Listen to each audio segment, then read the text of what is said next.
तो दोस्तों कैसे हैं आप सभी लोग। स्वागत करते हैं एक और एपिसोड में। आज हम लेकर आ चुके हैं एपिसोड नंबर 25 को।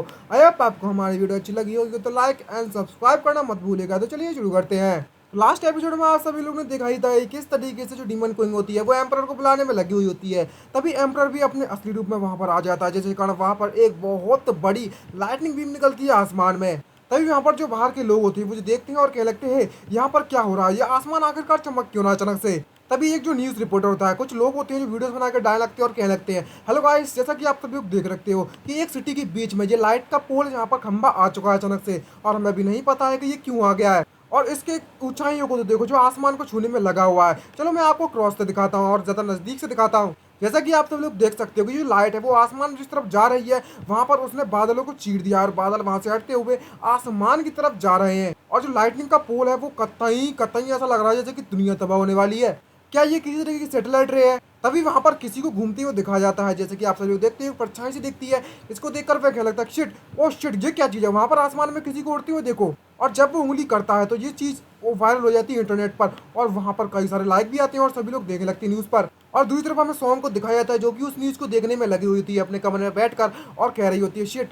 जैसे ही वो लाइटनिंग का खंबा आया था वही सारे के सारे सिग्नल चले जा चुके हैं। तभी सॉन्ग के मॉम डैड होते हैं वो चिल्लाकर उससे कहने लगते हैं हे सॉन्ग, आखिरकार तुम क्या करने में लगी हो, जरा देखो से कितना ज़्यादा समय हो चुका है, तुम अभी भी मोबाइल चलाने में लगी हुई हो, क्या तुमने अपना होमवर्क खत्म कर लिया है। तभी वो अपने मॉम डैड से कहने लगती है हाँ मैंने कर लिया है। और तभी वो लिनमो के बारे में सर्च करने लगती है और पता करती है कि जो लिनमो का घर था वो हुंजी उसी डायरेक्शन में जा हुंजी, तो शायद वह अभी वहीं पर मौजूद होगा। पहले तो जान हुई है वो एक वांटेड क्रिमिनल बन गई, जिसके कारण सब लोग उसे ढूंढने में लगे थे। और अब ये लाइटनिंग का जो खंबा और हुंजी के जो स्टूडेंट है उन्होंने यहाँ पर उसकी पिक्चर्स लेकर इंटरनेट पर डाल दिया है। तो इसको देखकर तो ऐसा लगता है ये कोई फेक चीज़ नहीं है। आज का दिन काफ़ी ज़्यादा लंबा था, लेकिन फिर भी आज का दिन बिल्कुल भी अभी तक ख़त्म नहीं हुआ है। और जैसे ही हमें दिखाया जाता है कि वो अपना दरवाज़ा खोलने को होती है, तभी अचानक से उसका जो दरवाज़ा होता है उसके चीथड़े उड़ जाते हैं और हमें किसी को आते हुए दिखाया जाता है। जी और कोई नहीं, हमारा एम्परर भैया होते हैं जो कि डीमन क्वीन से फाइट करने में लगे हुए हैं। और भाई उसने डीमन क्वीन का मुंह पकड़कर उसे खींचना चालू कर दिया है। भाई कतई बेइज्जती हो रखी है डीमन क्वीन की, यहाँ तो ऐसे मुंह पकड़ कर खींचते नहीं है कुछ वैसा ही।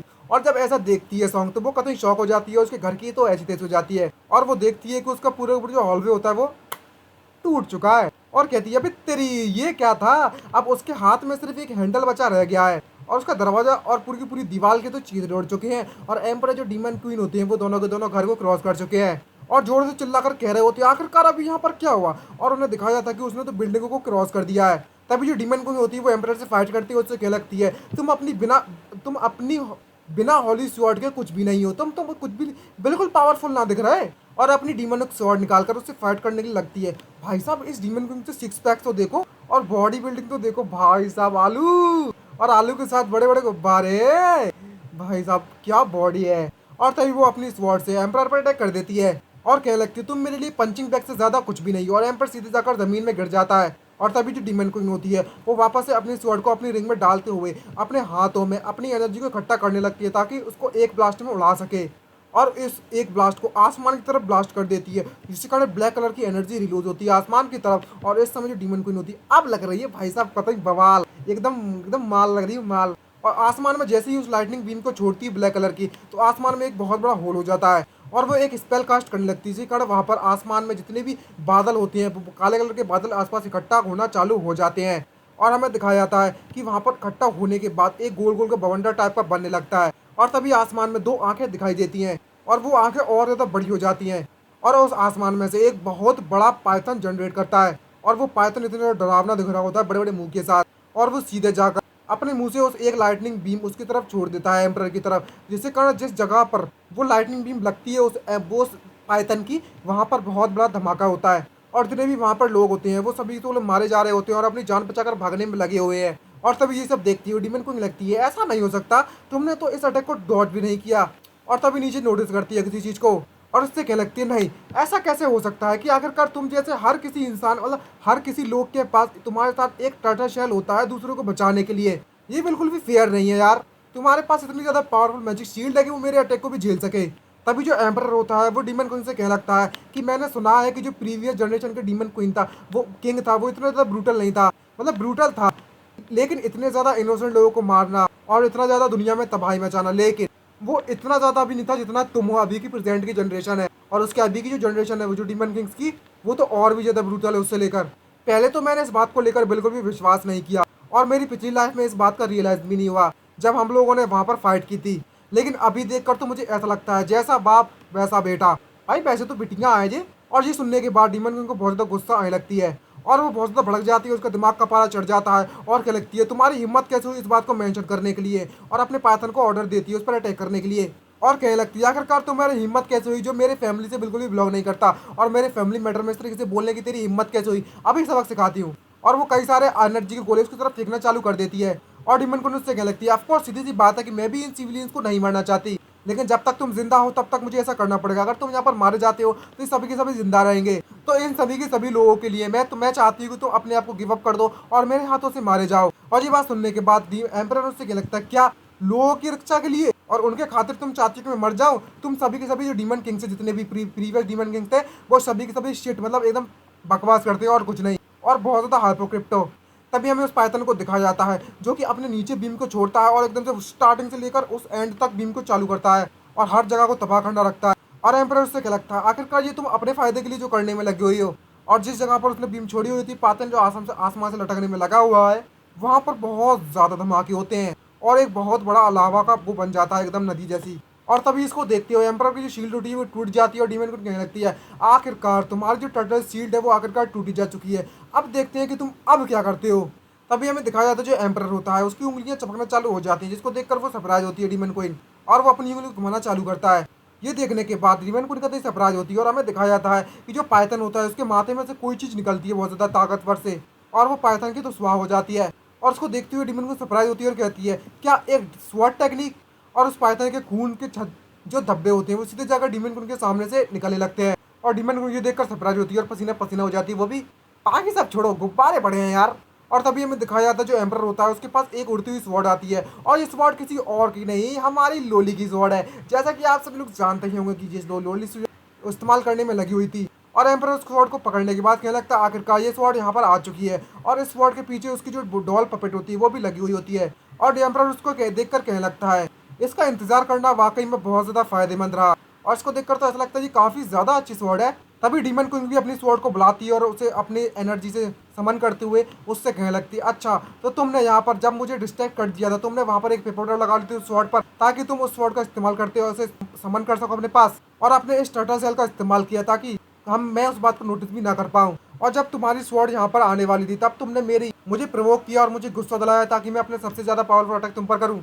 आखिरकार तुम सभी के सभी जो एम्परर होते हैं वो इतने ज़्यादा कंसंट्रेट क्यों होते हैं? और तभी वो अपनी स्वॉर्ड से एक स्लैश मारती है और वो एनर्जी स्लैश सीधे जाकर एम्पर की तरफ बढ़ने लगती है और डीमन को उससे कहने लगती है लेकिन तुम्हारा प्लान तो सिर्फ तभी काम करेगा जब तुम उस कचड़े को अपने हाथों से इस्तेमाल करोगे, लेकिन वह मौका तुम्हें मैं देने नहीं वाली। लेकिन एम्परर जो होता है वो उस स्वॉर्ड का एक सर्कल बनाता है और स्वॉर्ड में आग लग जाती है और बोलता है जिंदगी का तीसरा लॉ और सेलेस्टियल इंटरवेंशन, और उस स्वॉर्ड को सामने की तरफ घुमा देता है। और तभी जो secret law refinement of heavenly fire का इस्तेमाल करता है। तभी डीमन को ये सब देखते हुए क्या लगती है तुम्हारे पास हमेशा कुछ ना कुछ नया ही होता है खेलने के लिए। और तभी वहाँ पर एक जोरदार धमाका होता है क्योंकि डीमन को उसे नहीं चाहती है कि वो अपनी टेक्निक को पूरा करे और वो दोनों के दोनों फाइट करना स्टार्ट कर देती हैं जिग जैग सिचुएशन में। और डीमन किंग भी कहाँ हार मानने वाली, वो भी अपनी स्वॉर्ड से एम्परर पर अटैक करने लगती है और एम्परर भी अपनी स्वॉर्ड से उसको रोकने की कोशिश करता है। और इस वक्त वो अपनी स्वॉर्ड को रिफाइनमेंट करने में लगा हुआ है लेकिन एम्परर का हाथ कट जाता है, हाथ नहीं मतलब चोट लग जाती है और एम्परर हंसता है और उससे कहता है आखिरकार ये चीज़ आ ही गई, मैंने तो इस बात की उम्मीद भी ना की थी कि ये इतनी ज़्यादा स्लो होगी उस स्वॉर्ड से।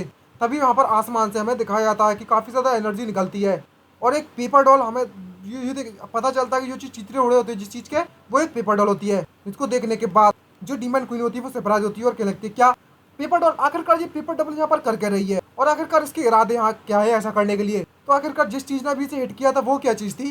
तभी दूसरी तरफ हमें दिखाया जाता है यहाँ पर कोई और कुछ नहीं बल्कि मैं वहाँ पर एयरक्राफ्ट आ चुके हैं। और तभी हमें डीमन को दिखाया जाता है जो अपनी शील्ड से उस एयरक्राफ्ट के जेट्स के अटैक को रोकना चालू कर देती है और कहने लगती है अच्छा तो एम्परर ये था तुम्हारी ट्रिक, तो तुम इस तरीके इस चीज़ को कैलकुलेशन करने में लगे हुए थे का इस वर्ल्ड के जो वेपन है वो इस तरीके के हैं और इन वेपन्स के अटैक के कारण इन अटैक के पास तो बिल्कुल भी ऑरा नहीं है, तो इससे मुझे नहीं लगता कि मुझे कोई चोट पहुंचेगी। लेकिन दूसरी तरफ हमें दिखाया जाता है डीमन क्वीन का जो शील्ड होती है वो टूटना चालू हो जाती है और डीमन क्वीन भी बहुत ज़्यादा गुस्से में आ जाती है। भाई साहब मुझे कुछ दिख रहा है डीमन क्वीन, कुछ दिख रहा है नीचे, सिक्स पैक गांडुओ सिक्स पैक दिख रहा है और कुछ नहीं। सालो नीचे जाकर जूम करके मत देखना तो पाप पड़ेगा पाप। डीमन क्वीन रात को आएगी पेल के चली जाएगी और जो डीमन क्वीन होती है वो एक ही झटके में उन प्लेन्स को काट देती है लेकिन जो प्लेन होते हैं वो उस पर मिसाइल छोड़ देते हैं।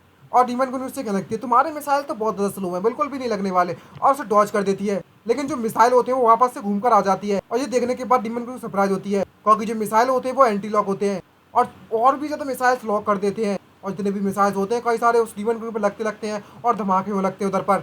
और इतने ज़्यादा धमाके होते हैं कि आसमान में काले बादल बन जाते हैं। और एम्परर ये सब देखते हुए कहने लगता है कि वहाँ की फाइट ऑलरेडी स्टार्ट हो चुकी है, और जैसा मैं चाहता था वैसा ही मेरे प्लान के मुताबिक चलने में लगा हुआ है सब कुछ।